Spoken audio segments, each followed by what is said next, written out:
नमस्कार, हरिओम। बहुत बहुत स्वागत है आप सभी का हमारे YouTube चैनल शुभ ज्योतिष में। मैं हूं एस्ट्रो शुभ्रा शुक्ला और आज हम बात करने वाले हैं मिथुन राशि वाले जातकों के वार्षिक राशिफल के बारे में। तो सबसे पहले हम ये जान लें कि इनका व्यक्तित्व कैसा होता है।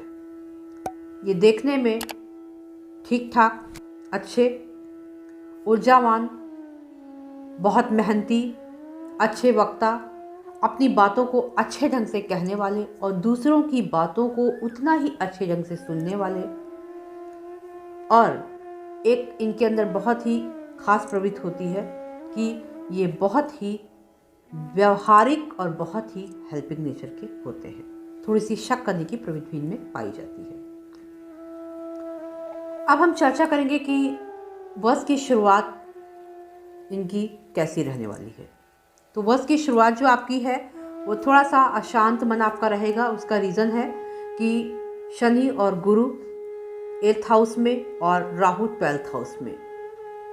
इसके कारण आपका मन थोड़ा सा जनवरी और फरवरी महीने में अशांत रहेगा। थोड़ी सी अनिद्रा की भी शिकायत आपको हो सकती है। अब हम बात करने वाले हैं आपके कैरियर और व्यवसाय की। यदि आप जॉब की तलाश में थे, अब तक आपकी जॉब नहीं लगी थी, तो उसके भी चांसेस बने हुए हैं, लेकिन आपको थोड़ा सा धैर्य रखना पड़ेगा, आपको थोड़ा सा पेशेंस रखना पड़ेगा। आपको तुरंत परेशान नहीं होना चाहिए, क्योंकि आप सभी जातकों का यानी मिथुन राशि वाले जातकों का जो काम होता है वो थोड़ा सा देर से होता है। जो काम 2 दिन में होना चाहिए वो काम खींच के 10 से 15 दिन, 15 से 1 महीने भी लग जाते हैं। इसलिए आपको धैर्य रखना चाहिए। जॉब के चांसेस बने हुए हैं। जनवरी फरवरी 2 महीने छोड़ के मार्च से आपको गुड न्यूज़ मिल सकती है। यदि आप जॉब चेंज करना चाहते हैं तो आप मार्च के बाद अपनी जॉब भी आप चेंज कर सकते हैं। यदि आपको कहीं से ऑफ़र मिल रहा है अच्छी कंपनी से, तो आप ये ऑफ़र भी मार्च के महीने में स्वीकार कर सकते हैं। मैं इसलिए सब कह रही हूँ क्योंकि शनि की ढैया भी थोड़ी सी बनी हुई है, तो कामों में दिक्कतें ना आए, इसलिए हमें उस हिसाब से काम करना चाहिए जो मंथ हमारे लिए अच्छा साबित हो।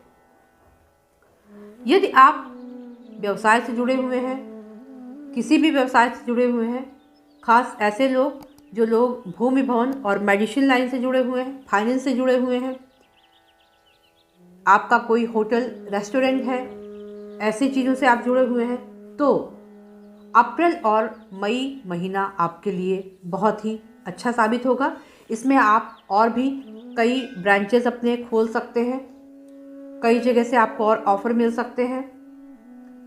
यदि आप भूमि भवन से जुड़े हुए हैं तो भी आपको काफ़ी अच्छा आपका समय आ रहा है।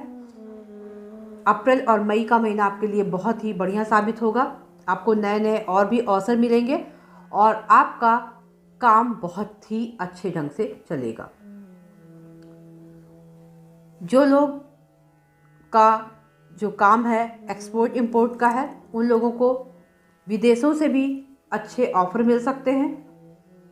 तो आप जून और जुलाई के महीने का इंतज़ार करिए। आपके लिए वो अवसर बहुत ही अच्छे हैं। जिन लोगों के कॉन्टैक्ट विदेशों से जुड़े हुए हैं या जिनको ऑफ़र मिल चुका है या चांसेस हैं मिलने के लिए। जो लोग राजनीति से जुड़े हुए हैं उनके लिए भी समय अच्छा आ रहा है।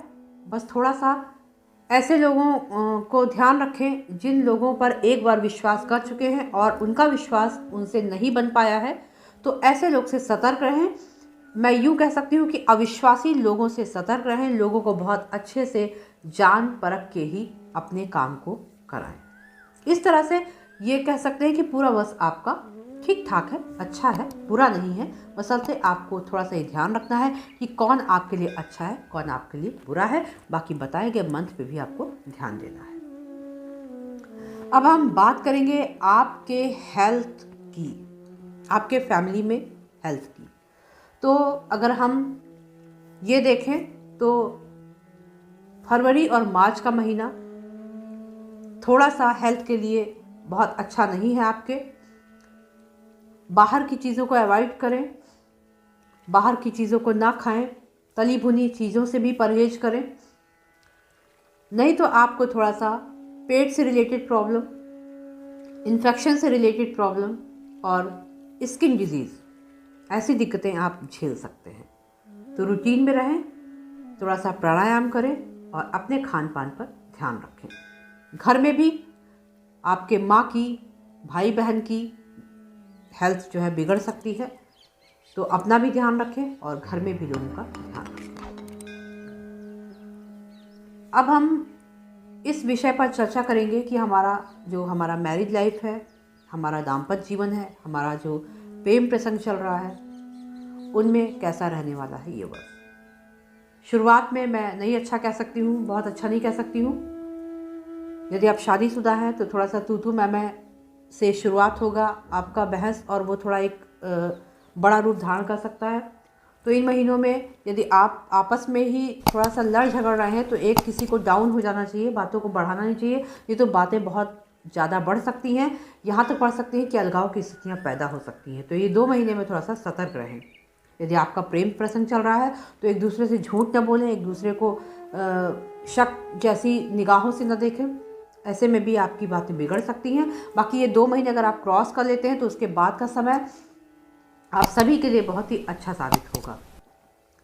शादीशुदा वाले जो है वो आपस में कहीं भी बाहर ट्रेवल करेंगे और अच्छा समय बिताएंगे, और जिनके प्रेम प्रसंग चल रहे हैं उनके शादी होने के पूरे योग बने हुए हैं, तो उनकी शादी फरवरी और जून मई के महीने में हो सकती है। इस तरीके से आप छोटी छोटी बातों का ज़रूर ध्यान रखें। अब हम बात करेंगे कि पूरे वर्ष में पॉजिटिव क्या है और नेगेटिव क्या है।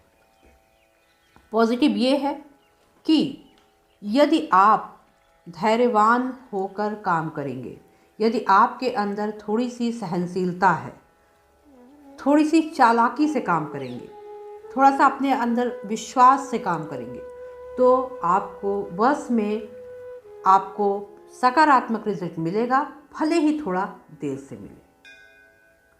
आपके रुके हुए काम होंगे बिल्कुल वर्ष के लास्ट में, लेकिन आपके काम होंगे। नेगेटिव क्या है? नेगेटिव ये है कि जिनका आपसे विश्वास एक बार नहीं बन पाया है, ऐसे लोगों से सावधान रहें, दूर रहें। जो लोग बहुत झूठ बोलते हैं, आपको पता है कि ये झूठ बोलता है या बोलती है, उनसे भी आप सावधान रहें। कुल मिला के जब आपको लगे कि ये मेरे लिए अच्छा साबित हो सकता है, तभी आप उन व्यक्तियों से हेल्प लें। यानी विश्वास बहुत सोच समझ के करें। अगर ये सब सारी चीज़ों का आप ध्यान रखेंगे तो आपको पूरे वर्ष किसी भी समस्याओं का सामना नहीं करना पड़ेगा। अब हम बात करेंगे कि पूरे वर्ष हम किन उपायों को करके अपने जीवन को खुशहाल बना सकते हैं। तो आपका स्वामी बुध है। आप बुधवार के दिन किसी भी गणेश मंदिर में जाके गणपति बप्पा को एक घी का दीपक जला के एक मीठा पान चढ़ाएं, दूर्वा चढ़ाएं, लड्डू का भोग लगाएं और गणेश चालीसा का पाठ करें। हरे रंग का जितना हो सके उतना आप हरे कलर के कपड़े पहने। बुधवार को खास पहने आप हरे रंग के कपड़े, और हरी चीज़ों का, हरी वस्तुओं का दान करें। अगर हो सकता है तो आप किन्नरों को भी दान करना बिल्कुल ना भूलें। इससे आपके व्यवसाय में तरक्की होगी। पूरे वर्ष में खुशियां बनी रहें। आप चाहें तो एक पन्ना रत्न आप लिटिल फिंगर में सोने की अंगूठी बना के आप पहन सकते हैं। तो इस तरीके से आप ये सारे छोटे छोटे उपाय करें और पूरा वर्ष आपका खुशहालियों से भरा रहे, ये मेरी शुभकामनाएं हैं। इस वर्ष आपके जीवन में आपको सफलता प्राप्त हो और माँ की कृपा आप सभी पर बनी रहे। इन्हीं शुभकामनाओं के साथ हरिओम।